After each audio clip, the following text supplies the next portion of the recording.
우리가 지금 전도서를 통하여서 하나님의 섭리하심이 무엇인가를 배우고 있고 하나님의 섭리하심 속에 살고 있는 우리 인생의 의미가 무엇인가에 대해서도 알아보고 있습니다. 참으로 솔로몬이 이 전도서를 썼다는 것을 생각하면 얼마나 귀하고 감사한 일이 아닌지 알 수가 없습니다. 왜냐하면은 솔로몬과 같이 그렇게 하나님께 많은 지혜를 받았고 또 많은 재물과 부를 받았음에도 불구하고 이 모든 인생이 헛되다는 것을 이미 깨달았고 그 깨달은 바를 우리에게 가르쳐주고 있기 때문에 그렇습니다. 사실 우리 모든 사람들은 솔로몬이 가지고 있는 이런 지혜나 아니면 이런 재물이나 아니면 그런 권력이나 아니면 가장 높은 자리에 있는 그런 명예나 이 모든 것들 가운데 어느 것 하나만이라도 갖기를 원하고 있습니다. 그런데 솔로몬은 사실 이 모든 것들을 다 누려보았고 그 누린 결과를 이 잠언 전도서 속에 기록을 함으로써 우리 성도들이 과연 인생으로 사는 삶이 무엇이냐 하는 것을 가르쳐주고 우리가 지금 추구하고 있는 것이 과연 옳은 것인가에 대해서도 가르쳐주고 있기 때문에 우리가 전도서를 읽으면서 이 가르침이 참으로 귀하다 하는 것을 배울 수가 있습니다. 한번 생각을 해보시기 바랍니다. 솔로몬이 그렇게 많은 것들을 누리면서 우리에게 내가 지혜를 가지고서 모든 것들을 찾아보았는데 인생의 의미를 찾아보았는데 헛되더라. 이 고백을 했을 때에 우리가 이 솔로몬의 고백을 인정하지 않을 수가 없는 것입니다. 왜냐하면 솔로몬은 하나님께 지혜를 받았고 굉장히 지혜로운 사람이었기 때문에 그렇게 지혜로운 사람이 인생이 헛되다라고 말을 했을 때에는 그런가 보다라고 우리가 인정을 할 수도 있겠지요. 또 그렇게 많은 재물을 가지고 있던 사람이 그렇게 많은 권력을 누렸던 사람이 그런 재물이나 그런 권력이나 내가 그러한 것들을 축적하기 위해서 그렇게 수고하고 노력한 것들도 다 헛되더라. 우리 인생이 그렇게 의미가 없더라 라고 말을 하는 것도 우리는 충분히 인정할 수가 있습니다. 왜냐하면 그 사람은 그렇게 충분히 누려보았거든요. 근데 사실 우리의 마음속에는요, 이 인정이 되지는 않습니다. 왜냐하면 나도 한번 그렇게 해본 다음에 그 말을 하고 싶다. 이 생각이 우리 속에 있거든요. 그냥 경험을 했던 사람이 그런 고백을 하면은 그걸 그냥 내가 받아들이고 인정하면 참 좋겠는데 우리 인간은 내가 직접 그것을 경험해 보고 그러한 한계에 부딪혀 보아야 그때서야 인정하는 것입니다. 우리가 자녀를 키울 때 그러지 않습니까? 우리는 부모로서 이미 모든 것을 다 경험을 했습니다. 그래서 자녀에게 너 그렇게 하면 안 된다. 그렇게 하면은 너 큰일 난다 라고 말을 하면은 자녀들이 예, 부모님 잘 알겠습니다. 제가 절대 하지 않겠습니다. 이렇게 하는 자녀는 사실 없습니다. 왜냐하면 이 인간의 본성이거든요. 타락한 인간의 본성으로서 내가 직접 경험하고 내가 직접 당해보아야 이거 이렇게 하면 안 되는구나. 그걸 알거든요. 그래서 부모가 자녀에게 아무리 권면하고 훈계한다 할지라도 어느 정도 하다가 그냥 놔둬요. 그래 너 한번 당해봐라. 이런 심정이 우리 부모의 마음속에 있는 것처럼 어쩌면 이 전도서를 읽으면서 우리의 마음에 그런 생각들이 있지 않나 하는 그런 마음도 지금 갖기도 합니다. 다윗이 여기에 대해서 이런 고백을 한 것이 있지요. 시편 139편 16절을 보게 되면은요. 내 형질이 이루어지기 전에 주의 눈이 보셨으며 나를 위하여 정한 날이 하루도 되기 전에 주의 책에 다 기록이 되었나이다. 아멘. 이미 하나님께서는 우리가 태어나기 전부터 우리가 태어나서 사는 그 과정을 다 기록을 하셨고 그리고 태어나서 산 후에 호흡을 그치고 난 그 이후의 삶에 대해서도 하나님은 모든 계획을 다 갖고 계십니다. 그런데 우리의 생각에는 어떻습니까? 우리의 마음속에는 어떤 생각이 있느냐 하면은 이걸 조금 바꾸고 싶어요. 그래서 하나님이 정해놓으신 때가 있다고 말을 하지만은 그래도 내가 좀 그걸 바꿔서 무언가를 좀 빨리 이루든지 무언가를 조금 더 천천히 나타나게 하든지 하나님께서 그걸 좀 그렇게 해주셨으면 좋겠다라고 생각을 한다 이 말이지요. 이게 우리 인간이 가진 본성인데요. 이러한 것들은 우리가 자유의지가 없기 때문에 그렇습니다.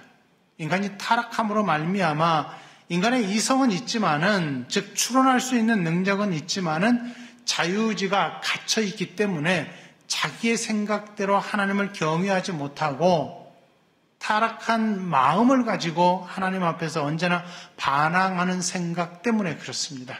그러다 보니까 하나님께서 정해놓으신 때가 있다는 것도 우리는 불편합니다. 왜 하나님이 하나님 마음대로 내 인생을 결정하고 내 삶의 계획을 정해놓고 그렇게 하나님께서 인도하시냐? 내가 로봇이냐? 이렇게 우리가 하나님 앞에 항변하기도 한다는 것입니다. 그런데 여기에서 잊고 있는 것이 무엇이냐 하면은 인간이 타락했다는 것입니다. 타락하지 않았을 때에는 분명히 하나님께서 인간이 자의적으로 하나님을 기뻐할 수 있게 그에게 이성과 자유의지를 넣어주심으로 말미암아 아담과 하와가 충분히 에덴 동산에서 하나님을 경외하며 섬기며 살 수가 있었던 것입니다. 그런데 타락함으로 말미암아 이 자유의지와 이 이성이 갇혀버리니까 하나님 앞에서 행하는 모든 것이 하나님 앞에 반항하는 것뿐이고 하나님께서 정해놓으신 것이 가장 아름답고 가장 귀하다 하는 것을 인정하지 못하는 모습이 인생 가운데에 사람의 마음속에 계속 들어오게 된 것입니다. 결국 타락한 인생의 특징 가운데 하나가 무엇이냐면요, 자기의 인생을 자기가 주도권을 가지고 살고 싶은 겁니다. 하나님이 주권을 가지고 자기를 인정하고 내가 너를 도와주고 내가 너를 이끌어주고 내가 너를 영원토록 인도하고 보호하리라 이렇게 약속하셨다 할지라도 예, 좋습니다. 도와주십시오. 그러나 제 인생은 제 것이니까 제가 결정하고 제가 판단하고 제가 스스로 개척해 나가겠습니다 하는 것이 우리 인생이 가지고 있는 거예요. 그런데 솔로몬이 여기에서 깨달은 바가 무엇입니까? 그런 생각이 다 틀렸다는 것입니다. 자기의 생각을 가지고 자기의 지혜를 가지고 모든 것들을 판단해 본다 할지라도 헛되더라 하는 것입니다. 자기의 재물을 가지고 이 인생을 즐겨보리라 한다 할지라도 헛되더라 하는 것입니다. 어떤 수고로움을 가지고 인생을 즐겨보리라, 인생의 의미를 찾아보리라 할지라도 헛되더라 하는 것입니다. 그러니까 인생이 쌓을 수 있는 그 어떤 것을 가지고 온다 할지라도 우리는 죽음의 벽에 갇혀 있잖아요. 이 죽음의 벽을 넘어갈 수 없는 한 인생은 결국은 헛된 삶을 살 수밖에 없습니다. 아무리 100년, 200년 장수하며 산다 할지라도 그 장수함의 의미가 별로 없는 거예요. 그렇다면 그러한 삶을 살 이유가 어디에 있느냐는 것입니다. 그러다 보니까 세상 사람들은 자기 마음대로 살고 있는데 그러다 보니까 사람들은 자기가 주도권을 가지고 살아가지만은 솔로몬이 깨달은 바는 그것과는 판이하게 다르더라 하는 것입니다. 전도서를 읽으면서 그래서 항상 주의해야 할 것이 무엇이냐 하면은 전도서는요, 호흡을 그치기 전까지 우리가 이 땅에서 육신을 가지고 사는 삶에 대해서 말을 하고 있습니다. 그 이후의 삶에 대해서는 하나님께서 정해놓으신 바가 있기 때문에 하나님의 백성은 영생에 들어가는 것이고 또 하나님의 백성이 아니면 영벌에 들어가는 것입니다. 이건 이미 정해져 있어요. 그렇기 때문에 이 전도서를 읽으면서 항상 염두에 두어야 할 것은 현재 내가 이 육신을 가지고 사는 삶에 어떤 권면을 하고 있느냐라는 것입니다. 이것을 염두에 두면은 오늘 본문도 육신의 삶 가운데에 잠깐의 삶을 통하여서 어떤 특징이 있고 그 특징 가운데 하나님의 백성은 어떤 생각을 가져야 하느냐, 그것을 우리에게 가르쳐주고 있습니다. 그래서 1절부터 15절까지를 우리가 읽었는데 이 중에서 가장 핵심되는 부분이 어디냐 하면은 바로 14절입니다. 14절 하반절을 보게 되면은요, 하나님이 이같이 행하심은 사람들이 그의 앞에서 경외하게 하려 하심인 줄을 내가 알았도다 했습니다. 솔로몬이 깨달은 바는 이것 하나입니다. 아무리 많은 것을 가지고 하나님이 어떻게 하실런지 알 수는 없지만은 알려주시지 않는 이유가 무엇이냐 할 때에 한 가지입니다. 그분 앞에서 하나님을 경외하게 하려 하심이라 하는 것입니다. 이 경외함을 위하여서 하나님께서는 때를 정해 놓으신 것입니다. 그래서 1절에 보면은 이런 선언이 있지요. 범사의 기한이 있고 천하 만사가 다 때가 있나니 그랬습니다. 이것은 하나님께서 그렇게 정해 놓으셨다는 것입니다.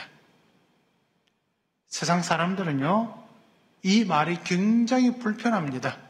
왜? 왜 하나님께서 내 인생을 결정해? 왜 하나님께서 이 세상에 그런 모든 만사가 움직이는 것을 결정해? 내버려 두셔야지. 우리를 창조했으면 그냥 내버려 두시고 간섭하지 않으셔야지. 이런 생각으로 가득하단 말입니다. 왜? 내가 나의 주인이니까. 그러나 솔로몬이 하나님의 백성으로서 하나님 앞에서 깨달은 바가 무엇이냐? 다시 한번 보십시오. 범사에 기한이 있고 천하 만사가 다 때가 있다 그랬습니다. 그러면서 2절부터 8절까지 해서 여러 가지를 대조하면서 이야기를 하고 있지요. 날 때가 있고 죽을 때가 있다. 심을 때가 있고 거둘 때가 있다. 죽일 때가 있고 치료할 때가 있다. 헐 때가 있고 세울 때가 있다. 울 때가 있고 웃을 때가 있다. 슬퍼할 때가 있고 춤출 때가 있다. 또 돌을 던질 때가 있고 돌을 거둘 때가 있다. 5절 상반절에 있는 이 내용이 무엇이냐면 그 당시에 다른 사람들에게 악을 행하는 것입니다. 돌을 던진다는 것은 이웃의 밭에 돌을 던져서 경작을 못하게 만드는 악한 행동을 말하는 것이고, 또 돌을 거둘 때가 있다는 것은 도와주는 것을 말을 합니다. 돌을 같이 거두어서 그 사람이 그 땅을 경작할 수 있도록 만들어주는 것입니다. 그러니까 남에게 해를 입힐 때도 있고 남을 도와줄 때도 있다 그 말이에요. 또 안을 때가 있고 멀리할 때가 있고 찾을 때가 있고 이럴 때가 있고 지킬 때가 있고 버릴 때가 있고 찢을 때가 있고 꿰말 때가 있고 잠잠할 때가 있고 말할 때가 있다. 사랑할 때, 미워할 때, 또 전쟁할 때, 평안할 때 이런 때가 있다는 것입니다. 그러면 이러한 때가 그저 우연히 일어나는 것이냐? 그렇지 않다는 것입니다. 모든 만사에는 하나님께서 정해놓으신 때가 있다라고 하는 것입니다. 이것이 바로 솔로몬이 깨달은 것이고, 왜 이런 때가 있느냐 할 때에 14절 하반절에서 하나님을 경외하게 하기 위해서 하나님께서 그렇게 하셨다라는 것입니다.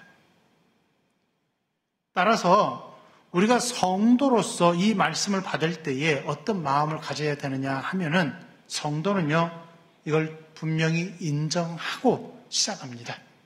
신앙의 시작점에서 하나님께서 나를 주관하시고 나의 주권자이시고 나로 하여금 경배를 받으실 분이시기 때문에 하나님께서 이렇게 모든 것을 그 때를 정해 놓으셨다는 것을 우리가 이 전도자를 통하여 솔로몬을 통하여 들을 때에 우리의 마음에 불편함이 있다면은 우리가 하나님을 아직도 인정하지 않고 있는 것이 마땅하다 이렇게 말할 수가 있습니다. 그렇지 않고 그래, 하나님께서 정하신 분명한 때가 있어. 그러니까 이 때를 내가 인정하고 살아야 돼 할 때에는 거기에서부터 우리의 신앙이 시작이 되는 것입니다. 우리의 마음이 불편하다면은 우리는 아직도 세상과 겸하여 살고 있다라고 생각을 하시면 됩니다. 여기에서 우리가 바울의 말도, 연설도 한번 들어볼 필요가 있습니다. 바울이 아덴에 가서 이제 이렇게 연설을 했습니다. 사도행전 17장 27절 하반절과 28절 상반절에 보면은 바울이 이렇게 말한 게 있습니다. 그는 우리 각 사람에게서 멀리 계시지 아니하도다. 우리가 그를 힘입어 살며 기동하며 존재하느니라. 아멘. 바울이 지금 말하고 있는 바가 뭐지요? 하나님은요, 그는 하나님입니다. 우리 각 사람에게서 멀리 계시지 않는다. 가까이 계신다. 그렇기 때문에 우리 모든 인생은 그분을 힘입어 살아가고 있다는 것입니다.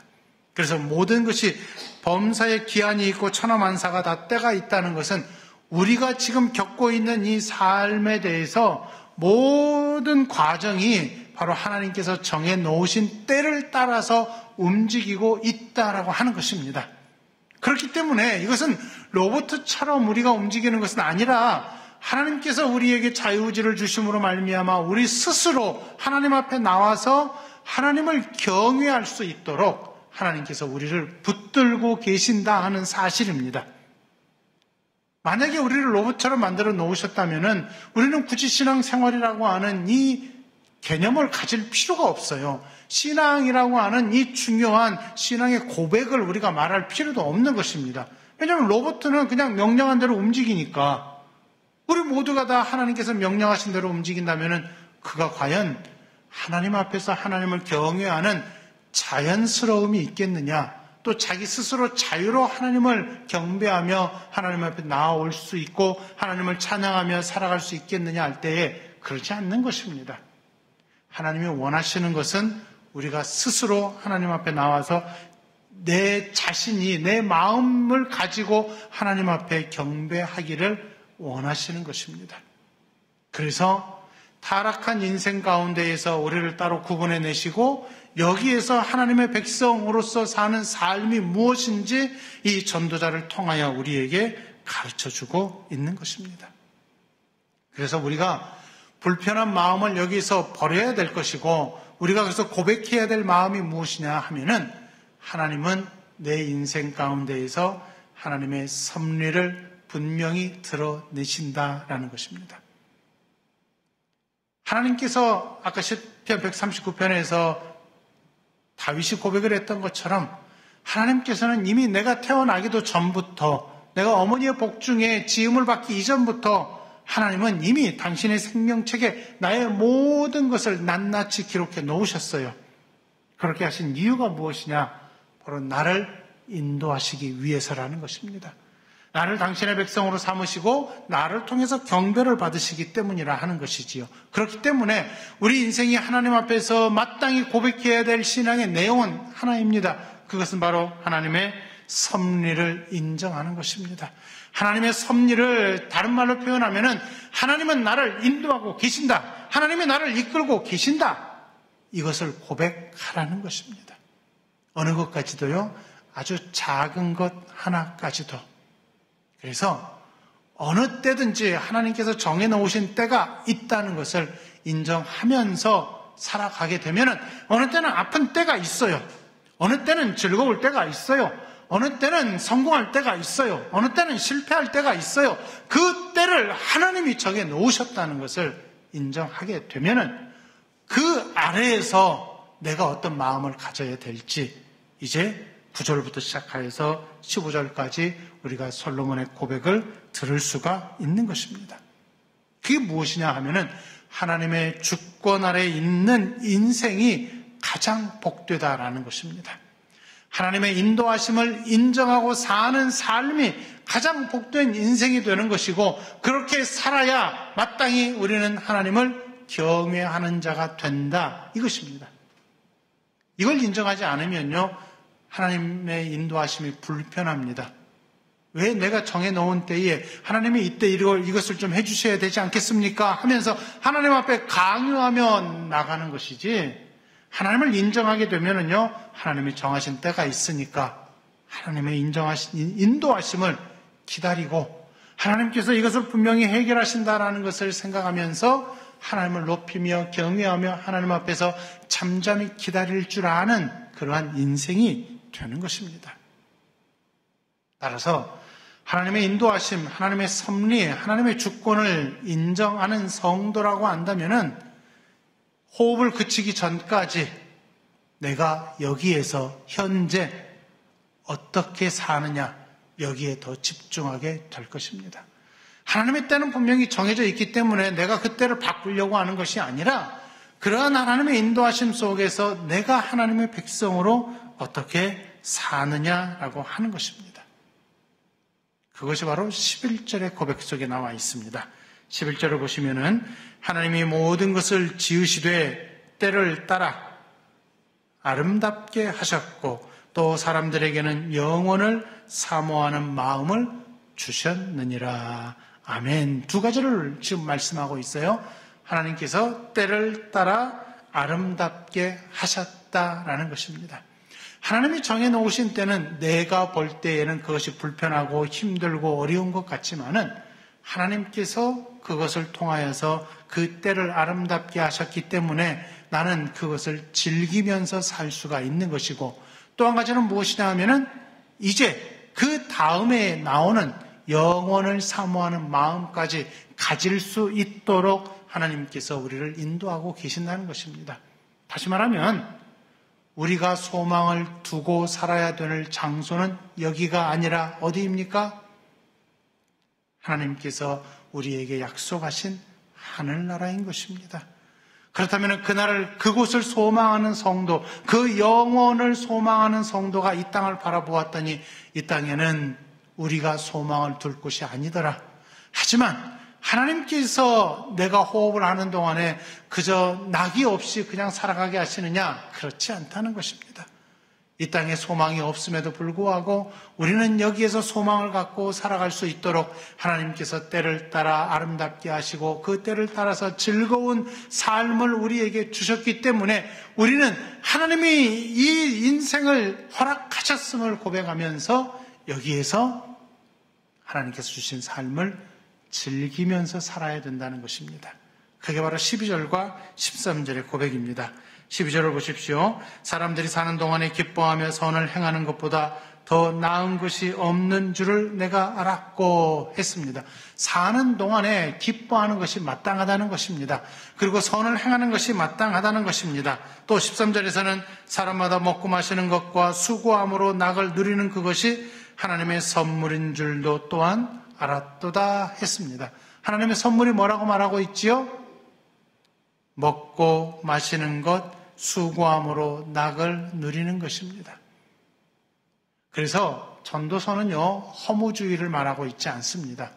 겉으로 볼 때는 모든 것이 허무하다 말하고 있기에 허무한 인생이기에 그냥 낙이 없으니까 그냥 여기에서 포기하고 살다가 우리 주님 오시면은 그때 내가 좋은 곳으로 들어가리라.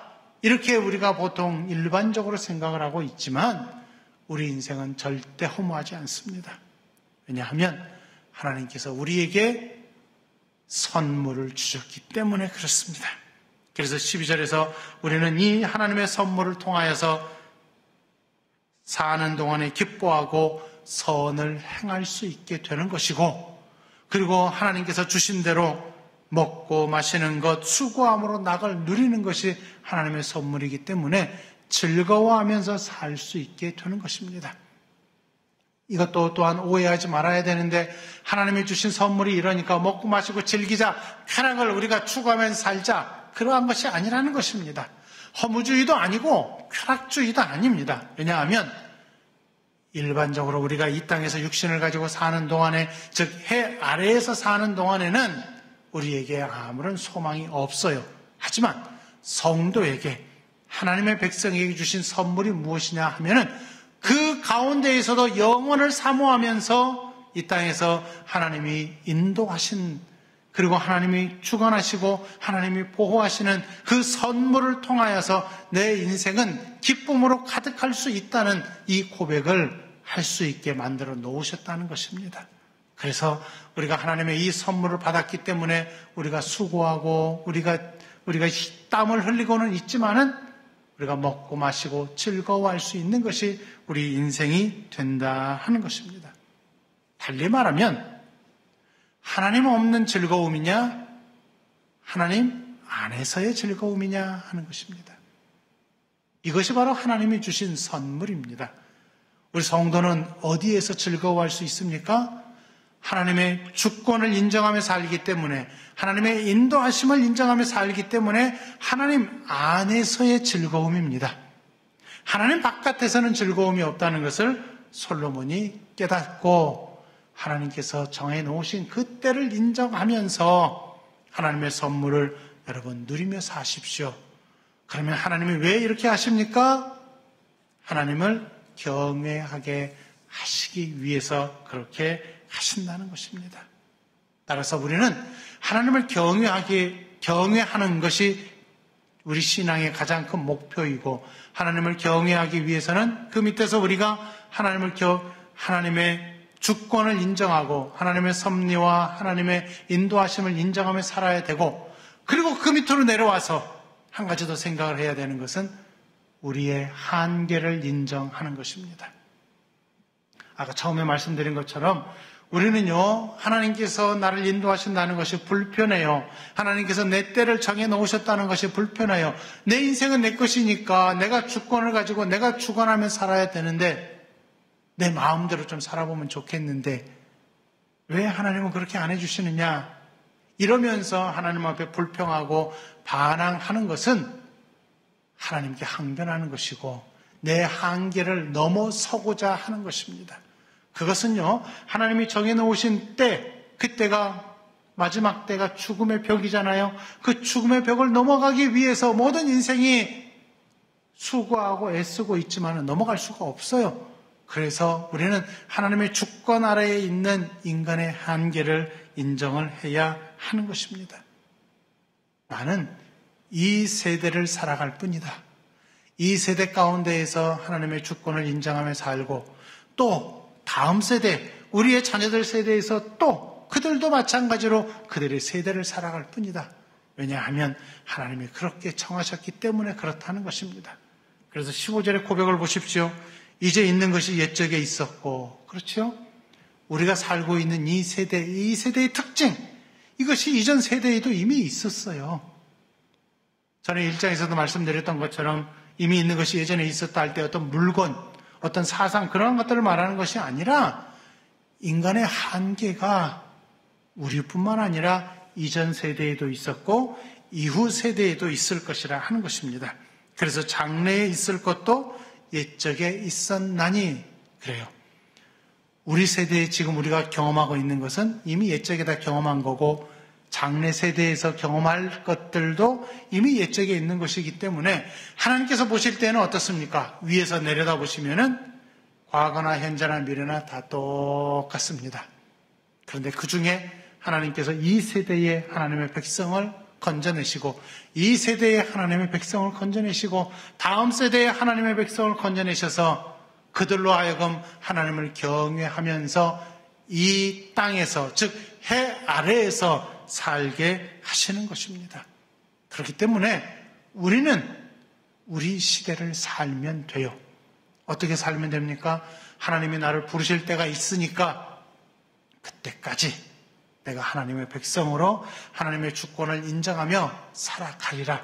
하나님께서 정해놓으신 때가 있으니까, 하나님께서 그 인도하심이 가장 선하니까 인도하심대로 내가 맡기고 살아가리라 하는 이 다짐을 하셔야 되는 것입니다. 빌립보서 2장 12절을 한번 찾아보시기 바랍니다. 빌립보서 2장 12절을 우리 화면을 보면서 같이 읽겠습니다. 그러므로 나의 사랑하는 자들아, 너희가 나 있을 때뿐 아니라 더욱 지금 나 없을 때에도 항상 복종하여 두렵고 떨림으로 너희 구원을 이루라. 아멘. 항상 복종하여 두렵고 떨림으로 너희 구원을 이루라 그랬어요. 이것이 바로 이 세대에 주신 하나님의 명령입니다. 우리 이전 세대에도 이런 명령을 또 주셨어요. 그래서 그 세대들도 이 명령을 가지고 그들의 때를 따라서 살았고, 그 마지막 날에 하나님께서 그들을 부르셔서 하나님 품 안에 지금 거하고 있습니다. 그럼 우리도 마찬가지예요. 우리도 이 세대를 살면서 하나님의 주권을 인정하고 하나님의 인도하심을 인정하고 하나님께서 정해놓으신 때를 따라서 하나님께서 우리에게 선물을 주셔서 우리가 이 인생을 즐거워하며 낙을 누리면서 살 수 있는 선물을 주셨다는 것을 인정하게 되면은, 우리는 이 세대를 사는 동안에 내가 다음 세대까지 염려할 필요도 없고, 이전 세대에 못했는데 지금 이 세대에 무엇을 할 것이고, 내가 이름 석자를 남겨서 다음 세대의 사람들에게 내가 큰 유익을 남겨두리라, 그런 것도 사실은 그렇게 중요한 것은 아닙니다. 왜냐하면 하나님께서 그렇게 하시면 또 그렇게 하실 것이고, 하나님께서 그렇게 하지 아니하시면 그렇게 안 되는 것입니다. 왜요? 정해놓은 때가 다 있고 정해놓은 방식과 하나님의 인도하심이 다 있기 때문에 그렇습니다. 그래서 다음 세대에 어떤 것이 필요할 때 그것을 이전 세대에서 하나님이 그들에게 넘겨주시면 그렇게 되는 거예요. 그것은 하나님의 영역이기 때문에 우리가 그것까지 주관할 필요가 없고, 다만 우리가 해야 할 것이 무엇이냐 하면은 지금 여기에서 항상 복종하여 두렵고 떨림으로 우리의 구원을 이루어가는 것이고, 하나님이 우리에게 주권자가 되셔서 우리를 인도하신다는 이 정확한 사실을 믿음으로 고백하면서, 하나님께서 정해놓으신 때가 있기 때문에 이것을 불편해하지 말고 인정하면서, 감사하면서, 기뻐하면서 하나님 품 안에서 사는 모습이 가장 중요하다라고 하는 것입니다. 첫째는 하나님을 경외하는 것이고, 둘째는 두려운 마음과 떨리는 마음을 가지고, 셋째로 하나님의 백성으로 오늘 하루를 살면 되는 것입니다. 이것이 성도의 삶인 것입니다. 이것이 바로 솔로몬이 그의 인생 가운데에서 하나님이 주신 지혜를 가지고 깨달은 바입니다. 저 여러분에게 가장 중요한 것이 무엇이라고 했지요? 하나님의 주권을 인정하는 것입니다.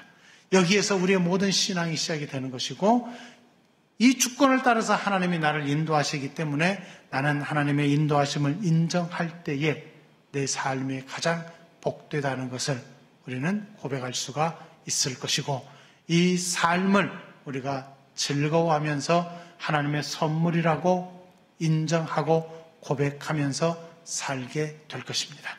이런 귀한 은혜가 저와 여러분에게 가득하기를 간절히 바라겠습니다. 기도하겠습니다. 하나님 아버지, 우리의 삶을 넘어서 역사하셔서 우리의 삶을 주관하시고 하나님의 주권을 가지고 우리에게 가장 좋은 것으로 언제나 때를 따라 채워주시는 하나님이심을 배웠습니다. 우리가 한계가 있는 인간이기에 하나님의 인도하심을 정확히 알지 못하지만, 하나님께서는 이미 나의 모든 삶을 주관하셔서 나로 하여금 하나님의 인도하심을 인정할 수 있도록 이 시간도 배우게 하심을 참으로 감사합니다. 하나님 아버지, 우리의 삶에서 이러한 하나님의 주권을 먼저 인정하게 하시고 우리의 한계를 인정하게 하셔서 하나님의 인도하심을 따라가는 주의 백성들이 되게 하옵소서. 그리함으로 말미암아 우리가 이 땅에서 사는 날 동안에 하나님을 경외하며 살게 하옵소서. 하나님만이 높임을 받으시는 우리의 신앙 생활이 되도록 은혜 베풀어 주시옵시고, 하나님의 주권을 찬양하며 하나님의 섭리와 하나님의 인도하심을 찬양하는 저희가 되게 하여 주옵소서. 그래서 하나님의 하나님 되심이 우리의 삶에서 가득 드러나게 도와주시옵시고, 이 사실을 인정하며 고백하며 하나님의 은혜 아래 하나님의 인도하심을 인정하며 사는 우리 성도들이 되게 하여 주옵소서. 그래서 우리가 사는 이 삶이 하나님의 선물임을 더욱 깨닫게 하시고, 하나님께서 때를 따라 아름답게 우리에게 모든 것을 주셨다는 것을 또 인정하며 경험하며 고백하는 우리 성도의 삶이 되도록 인도하옵소서. 하나님은 한 번도 우리를 놓으신 적이 없다는 것을 우리가 분명히 고백하며 사는 성도의 삶이 되도록 저희들을 인도하시고, 이러한 믿음을 고백하면서 이번 한 주간도 우리 성도들이 살아갈 수 있도록 은혜 베풀어 주옵소서. 예수님의 이름으로 기도하옵나이다. 아멘.